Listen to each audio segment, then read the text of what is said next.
I never thought I'd be sharing a story like this, but I am so lost right now. And I could use some perspective. I'm a 32-year-old woman, happily married to my husband Jake, 34, for 5 years now. Our relationship has always been one of mutual respect, trust, and a deep emotional connection. We've built a life together that I cherish, filled with plans for the future. However, everything came dangerously close to falling apart when my younger sister, Kelly, 29, decided to throw a wrench into our lives. Kelly and I have always had a complicated relationship. Growing up, she was the outgoing social butterfly in the family, seemingly getting all the attention for her beauty and charisma. I, on the other hand, was more introverted and focused on my studies and career goals. Our parents treated us equally, but it always seemed like Kelly craved more, whether it was attention, praise, or later, material things. And my parents catered to her every whim. As we got older, the divide between us became clearer. I found success as a software engineer and built a solid career for myself. Kelly, meanwhile, struggled to find direction, bouncing between jobs and getting involved in relationships that seemed fleeting or unstable. 3 years ago, Kelly married Tom, a seemingly kind and generous man who came from a wealthy family. I hoped that marriage would help her settle down, but instead, it only highlighted how dependent she had become on the financial support of others, specifically Tom's parents. I had heard through the family grapevine that Kelly and Tom's marriage was less than perfect. Tom's family, while supportive, was growing tired of her lack of contribution to the household. In fact, Kelly had been receiving a monthly allowance from Tom's parents to stay in the marriage and maintain appearances. She would often complain to me about how controlling they were, expecting her to hold down a steady job and contribute financially. But I never thought much of it. I didn't realize at the time just how deep her resentment ran or how far she was willing to go to maintain her lifestyle. Fast forward to this year as Jake and I prepared for our 5th wedding anniversary. We decided to throw a large celebration, complete with a vow renewal ceremony inviting our closest family and friends. It was meant to be a joyous occasion, but leading up to it, I had a growing sense of unease regarding Kelly. She had been acting increasingly erratic, making odd comments about Jake, asking strange, probing questions about our relationship. At the time, I brushed it off as just Kelly being Kelly, jealous perhaps, but harmless. About a week before the party, I received a call that changed everything. It was Tom, and his voice was filled with concern. He asked if we could meet, saying there was something important he needed to share. From his tone, I knew it wasn't going to be good. When we sat down over coffee, Tom got straight to the point. He explained that he had overheard Kelly talking on the phone with a friend, casually bragging about a plan she had been working on for months.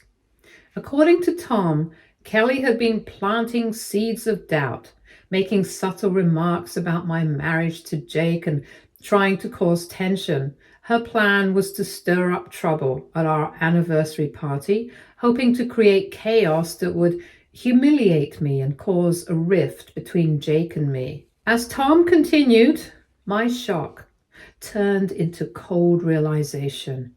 Kelly wasn't just being manipulative, she was actively trying to wreck my life, all to preserve the comfortable lifestyle she'd become accustomed to.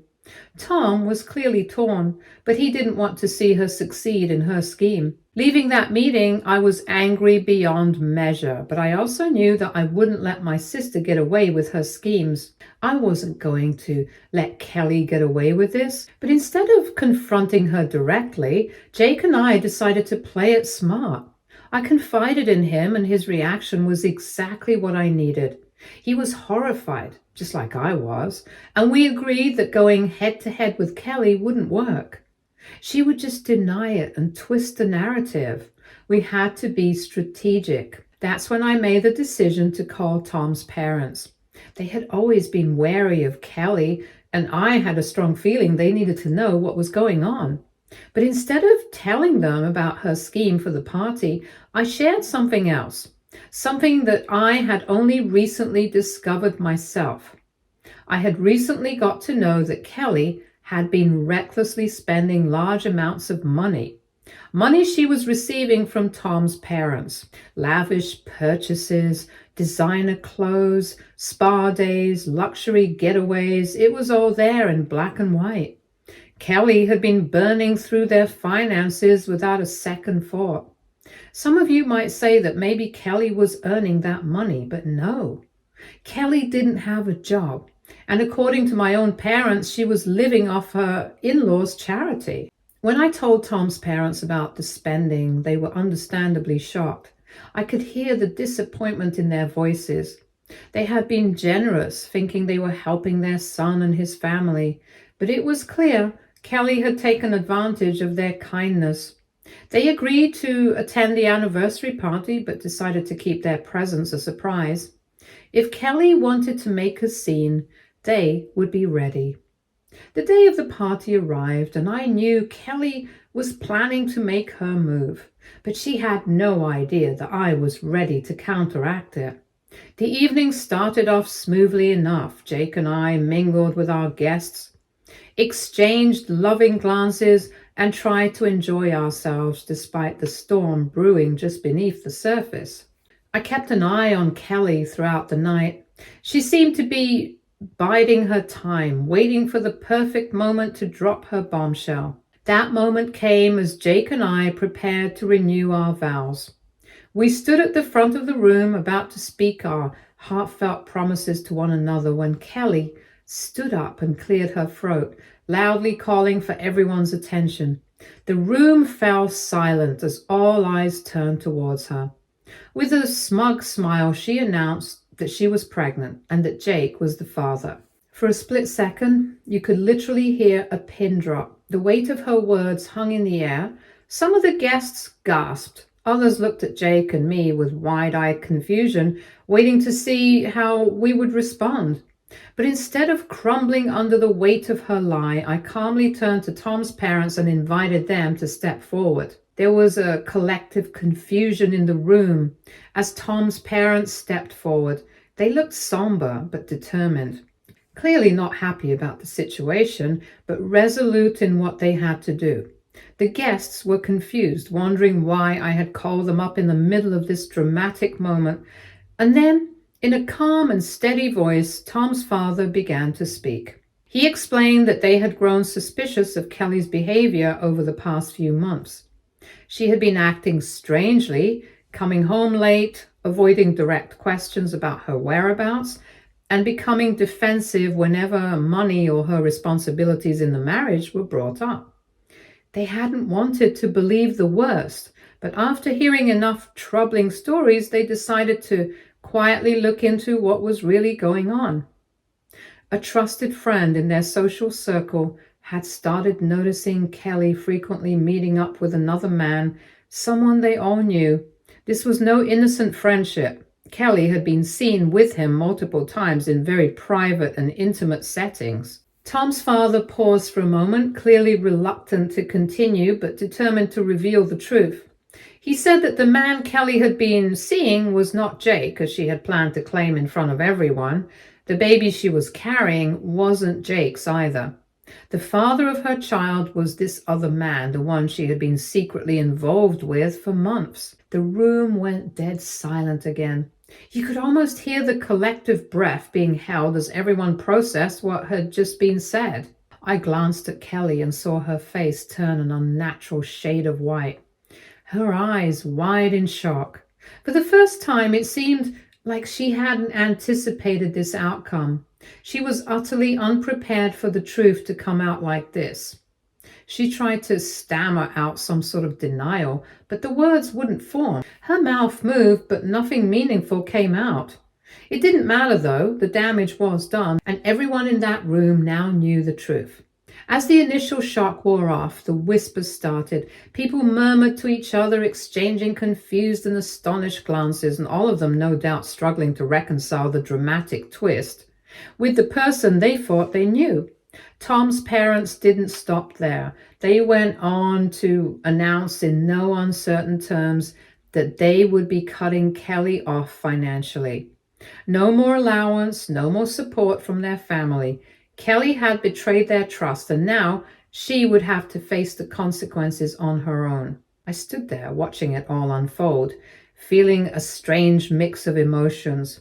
Part of me felt relieved. This plan of Kelly's, designed to destroy my marriage and humiliate me, had completely backfired.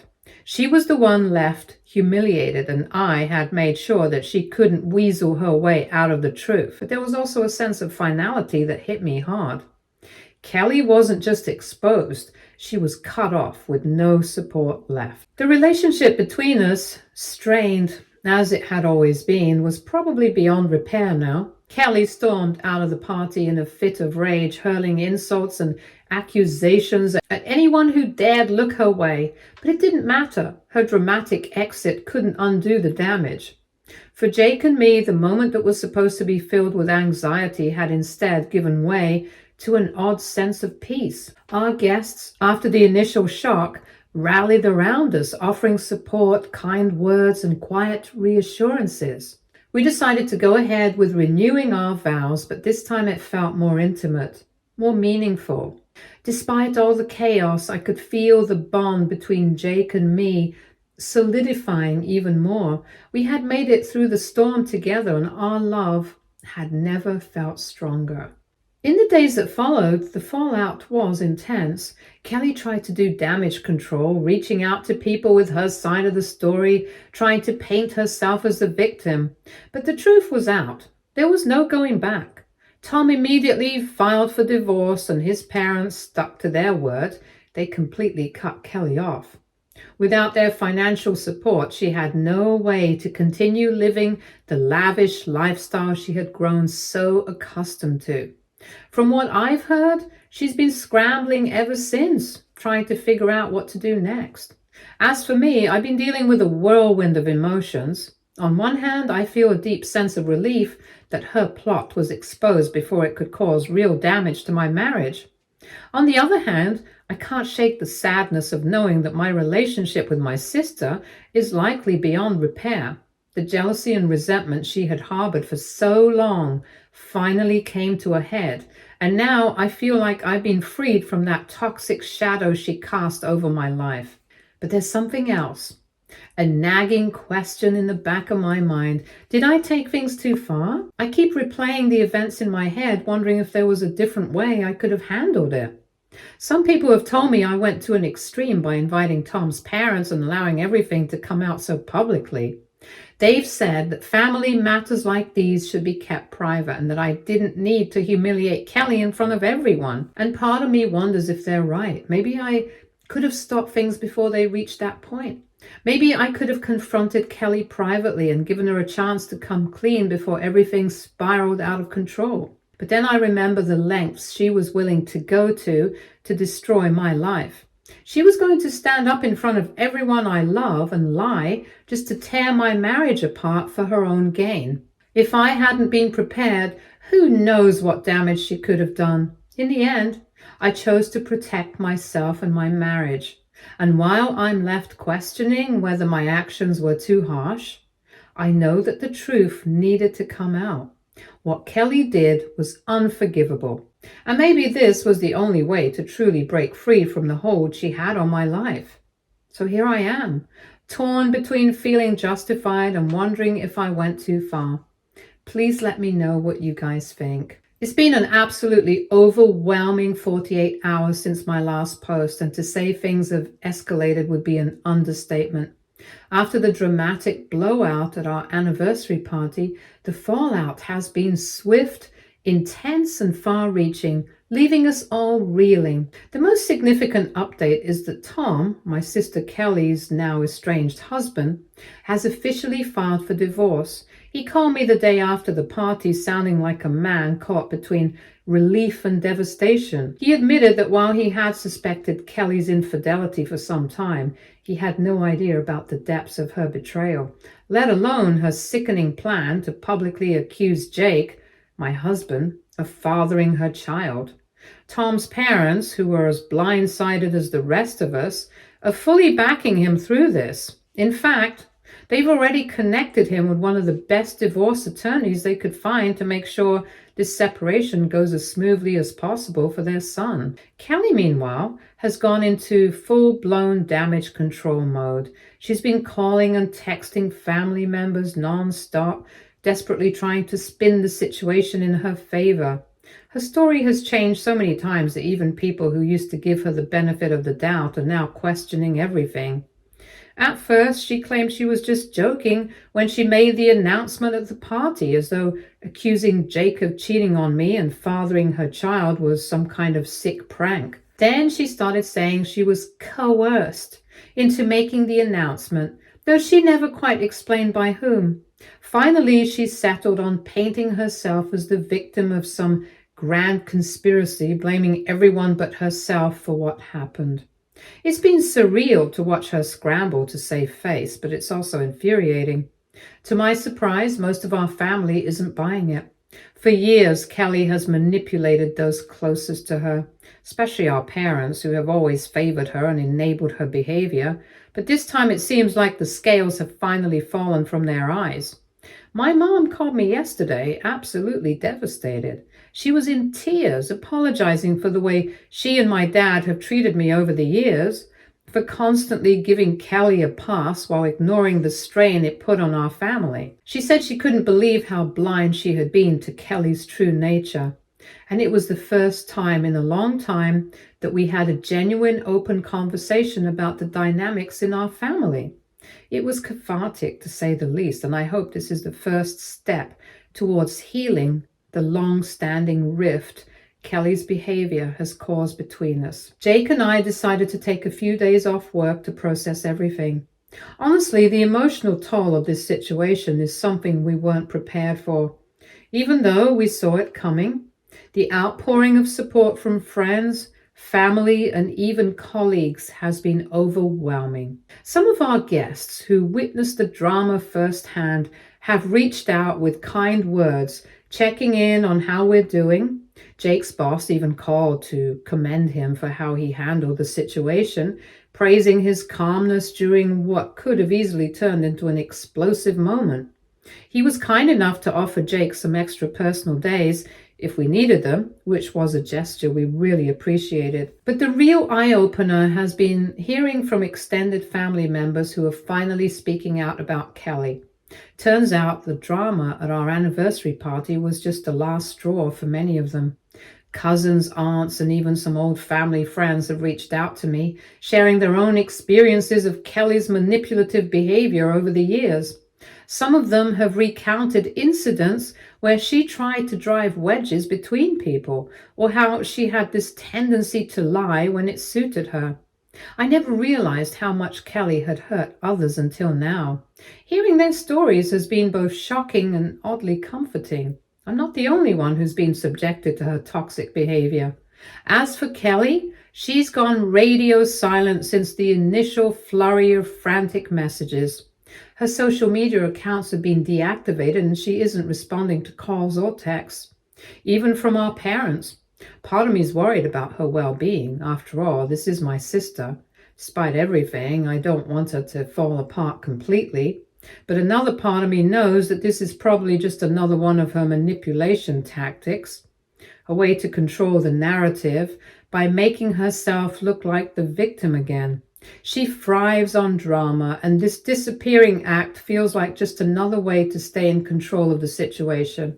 Tom's parents, who have been nothing but kind throughout this mess, sent Jake and me a beautiful flower arrangement with a note that practically brought me to tears. In it, they apologized for any role they may have played in enabling Kelly's behavior, saying that their financial support might have contributed to her sense of entitlement and lack of accountability. They even offered to help cover any costs we incurred from the party, which was incredibly thoughtful, though we politely declined. Their focus now is helping Tom navigate the legal and emotional aspects of the divorce. But they've made it clear that they want to stay connected with us no matter how things play out. Jake and I have been trying to focus on the positive, especially the way this ordeal has strengthened our relationship.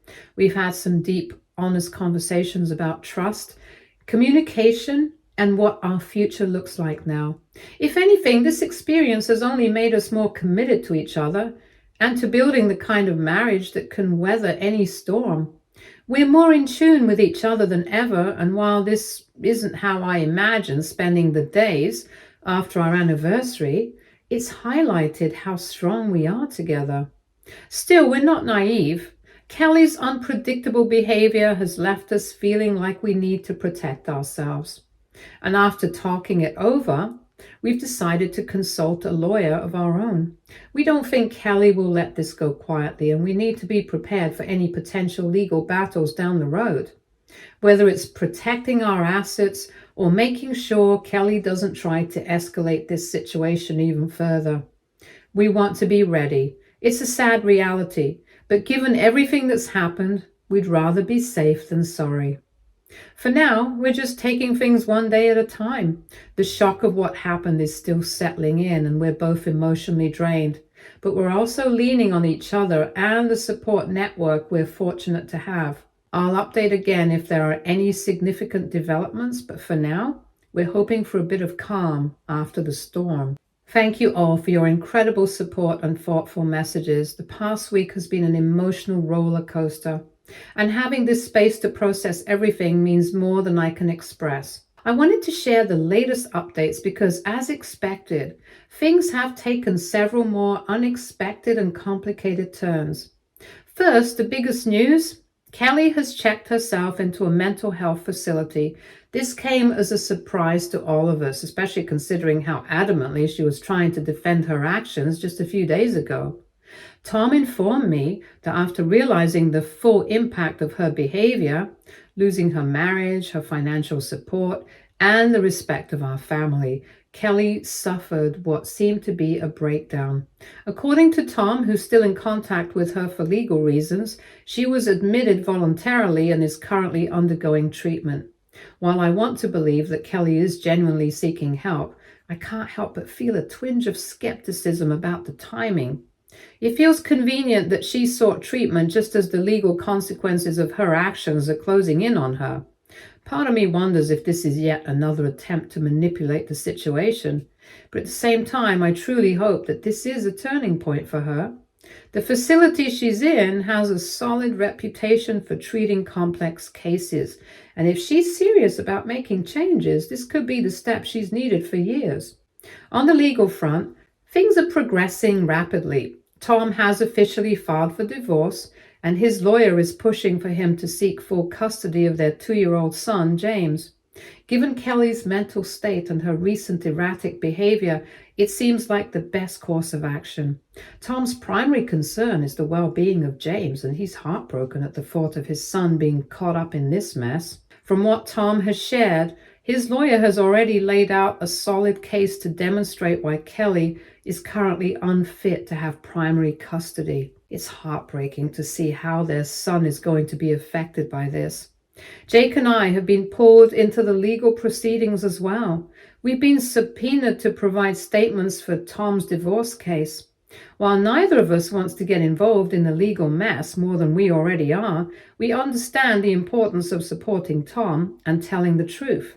Our lawyer has advised us to keep our statements factual and straightforward, avoiding speculation or emotional commentary, especially when it comes to Kelly's mental state and actions. It's going to be hard, but we'll get through it together.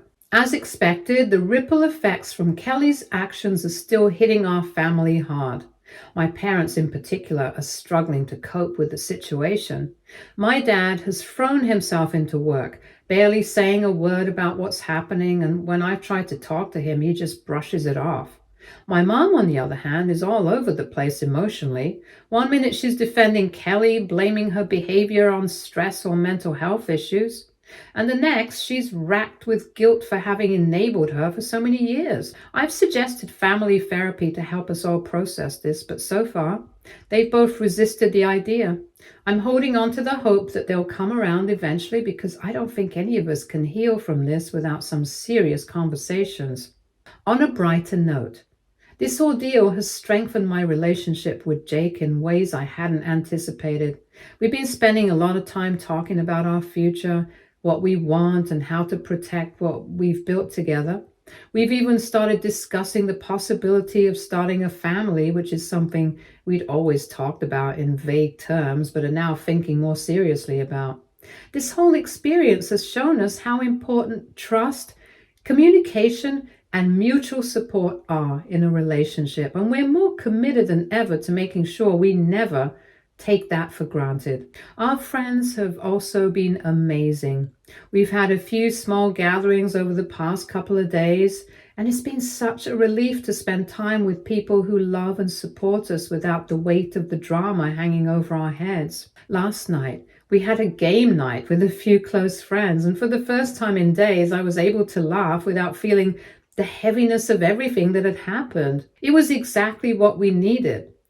Work has been another surprising source of support. After confiding in my manager about what's going on, she's been incredibly understanding and flexible, allowing me to adjust my schedule if I need time for legal meetings or just to clear my head.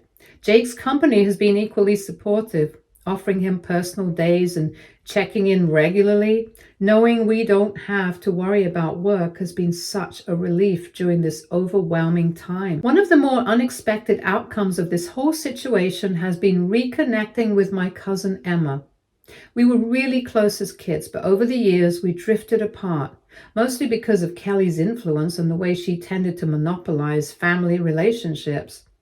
After hearing about everything, Emma reached out and we've been talking more and more. It's been eye-opening to hear her perspective on things, especially the family dynamics I didn't fully understand growing up. Rebuilding this bond with Emma has been one of the few silver linings in all of this. As for Kelly's pregnancy, we've learned through Tom that it's still in the early stages. Given her mental state and the legal complications, nobody knows what her plans are moving forward. Tom's parents, understandably concerned about the unborn child's welfare, are already exploring options to ensure its safety. It's a sensitive, complicated situation, and right now, nobody knows how it's going to unfold. Looking ahead, Jake and I are trying to find a way to move forward without letting this situation consume us. We've decided to book a small getaway next month, just the two of us, to get away from the stress and focus on reconnecting. It'll be a short break, but I think it's exactly what we need to recharge and realign after everything that's happened. I'll continue to provide updates as things progress, but for now, we're just taking it one day at a time, focusing on healing and strengthening the positive relationships in our lives. I'm grateful for this community, and I appreciate all the support more than I can say. Thank you all again for your unwavering support. The past week has brought more unexpected turns, and while things are moving forward, it feels like we're constantly on edge, waiting for the next wave to hit. Here's the latest on what's happening with Kelly and our family. Kelly was released from the mental health facility into outpatient care, and unfortunately, her behavior hasn't stabilized as we hoped it would. A few nights ago, she showed up at our parents' house demanding to see me. When they told her I wasn't there, she lost her temper, accusing them of betraying her and choosing sides. It escalated to the point where my father had to threaten to call the police before she finally stormed off. Early the next morning, I woke up to a flood of texts from Kelly, ranging from apologies to blaming me for her situation. It's clear she's still struggling, but her actions have left us feeling increasingly unsafe. After a lot of difficult conversations with Jake, our lawyer, and even a family therapist, we made the decision to file for a temporary restraining order against Kelly. This wasn't something we wanted to do, but with her behavior becoming more unpredictable and volatile, we felt like we didn't have another choice. It's a heartbreaking move, but we have to prioritize our safety and mental well-being. The legal system moves slowly, but the restraining order should give us some peace of mind as we navigate the next steps. The divorce between Kelly and Tom has taken a nasty turn. What started as a relatively straightforward case has spiraled into an all-out battle. Kelly is now contesting the custody agreement, making all sorts of wild claims against Tom, trying to paint him as an unfit father. She's also demanding a huge chunk of Tom's family's wealth, claiming she deserves compensation for emotional damages and loss of status. Tom's lawyer is confident that these accusations won't hold up. But the stress is wearing everyone down. It's hard to see how far she's willing to go, especially knowing their son, James, is caught in the middle of it all. The idea of their custody battle dragging on with James as collateral is deeply upsetting to all of us. Our parents are finally starting to confront the reality of Kelly's behavior.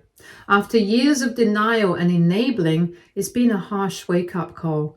We had our first family therapy session, and while it was painful, it was also a step in the right direction. Old wounds and long-buried resentments were brought to the surface, and while it was tough to hear, it felt necessary. My mom is still struggling with guilt over how she handled Kelly throughout the years. And my dad, who had been avoiding everything, finally broke down during the session. It was raw but cathartic. I'm cautiously hopeful that this could be the start of some real healing for all of us. As for Jake and me, we've been focusing on rebuilding our sense of normalcy and strengthening our relationship. Work has been a welcome distraction as well. Getting back into my regular routine has helped me regain a sense of control. My team has been incredibly understanding, giving me the space I need to take care of legal matters without adding extra pressure. Our extended family and friends continue to be an incredible source of support. My cousin Emma, especially, has been a lifeline. She's been stopping by regularly with homemade meals and has become someone I can really lean on. Rebuilding that bond with her has been one of the few silver linings in all of this, and I'm grateful for it. On the legal front, there's still a lot up in the air, particularly when it comes to Kelly's pregnancy. Tom's parents have made it clear that they intend to seek grandparents' rights once the baby is born. They're deeply concerned about Kelly's ability to care for a newborn, especially given her erratic behavior and ongoing legal battles. This is likely to lead to another round of legal drama, but I understand where they're coming from. It's a sensitive situation, and we're all trying to balance concern for the unborn child with the reality of Kelly's instability. As for Kelly herself, it's becoming harder and harder to imagine any path for reconciliation. The trust between us has been shattered, and every time I try to extend a hand, she lashes out or tries to manipulate the situation. I want to believe that she'll eventually get the help she needs, but I've come to terms with the fact that for my own mental health and the health of my marriage, maintaining distance is necessary. Jake and I are committed to moving forward, and part of that means setting firm boundaries with Kelly no matter how difficult it may be. Looking ahead, Jake and I are continuing to focus on healing and rebuilding. We're cautiously discussing the idea of starting our own family one day, though we both agree that we need to wait until things settle down a bit more. Thank you all once more for your support. This community has been a source of strength for us during this difficult time, and your advice and encouragement have been invaluable. While I may not update as frequently moving forward, please know that I deeply appreciate all the kindness and understanding you've shown us. Stay tuned for more stories from our girl relationships.